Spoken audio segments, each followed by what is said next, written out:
আজ আমরা তোমাদের রাসায়নিক বিক্রিয়া সমতাকরণ বিষয়টি শিখাবো। রাসায়নিক বিক্রিয়া সমতাকরণ অনেকভাবেই করা যায়।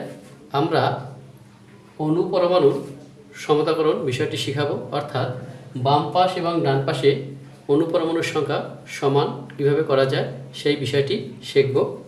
আমাদের প্রথম বিক্রিয়াটি আছে অ্যালুমিনিয়াম অক্সাইড আর আছে হাইড্রোজেন ক্লোরাইড, বিক্রিয়া করে অ্যালুমিনিয়াম ক্লোরাইড এবং পানি তৈরি করে। আমরা এখানে যে বিষয়টি লিখেছি শুধুমাত্র যোজনী বিনিময় করে সমীকরণটি লিখেছি।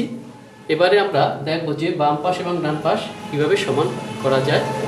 অ্যালুমিনিয়াম অক্সাইড, এখানে অ্যালুমিনিয়াম আছে দুইটি, কিন্তু ডান পাশে অ্যালুমিনিয়াম ক্লোরাইডে অ্যালুমিনিয়াম আছে একটি। তাই আমরা ডান পাশে আমরা দুই সংখ্যাটি 2 দিয়া গুণ করব। তো যদি আমরা 2 দিয়ে গুণ করি তাহলে অ্যালুমিনিয়াম দ্বারা 2টি, কিন্তু ক্লোরিন দ্বারা 3 দুগুণে 6টি। কিন্তু আমাদের এখানে ক্লোরিন আছে কয়টি? ক্লোরিন আছে আমাদের একটি। তাহলে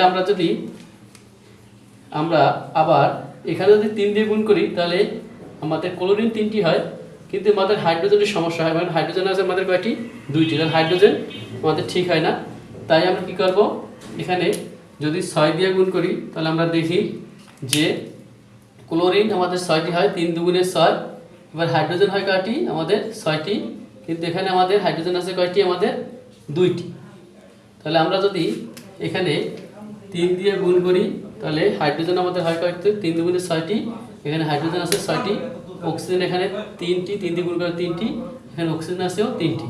তাহলে আমাদের এই বিক্রিয়াটি কিন্তু সমতাকরণ করা হয়। মানে বাম পাশে যে কয়টি পরমাণু আছে ডান পাশেও সেই কয়টি পরমাণু আছে। কিন্তু আমরা এখানে যখনই সমতাকরণ করব তখন আমরা অ্যারো চিহ্নটি উঠিয়ে আমরা সমান চিহ্ন ব্যবহার করতে পারি। আমরা অ্যারো চিহ্নের পরিবর্তে আমরা তখন সমতাকরণ করলে সমান চিহ্ন ব্যবহার করতে পারব। নিচের বিক্রিয়াটি ক্যালসিয়াম কার্বনেট হাইড্রোজেন ক্লোরাইড বিক্রিয়া করে ক্যালসিয়াম ক্লোরাইড, কার্বন ডাইঅক্সাইড এবং পানি উৎপন্ন করে। আমরা এখানে ক্যালসিয়াম কার্বনেট, ক্যালসিয়াম আছে আমাদের কয়টি? একটি। এখানেও ক্যালসিয়াম আছে একটি।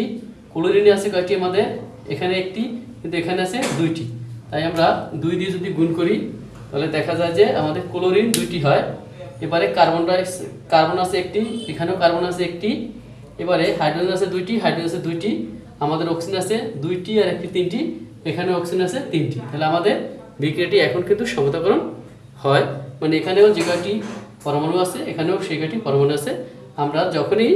আমরা বলছি যে যখনই সমতাকরণ করা হয় তখন আমরা অ্যারো চিহ্নের পরিবর্তে আমরা সমান চিহ্ন ব্যবহার করতে পারি। আশা করি শিক্ষার্থী বন্ধুরা তোমরা বুঝতে পেরেছো। সবাইকে ভিডিওটি দেখার জন্য ধন্যবাদ।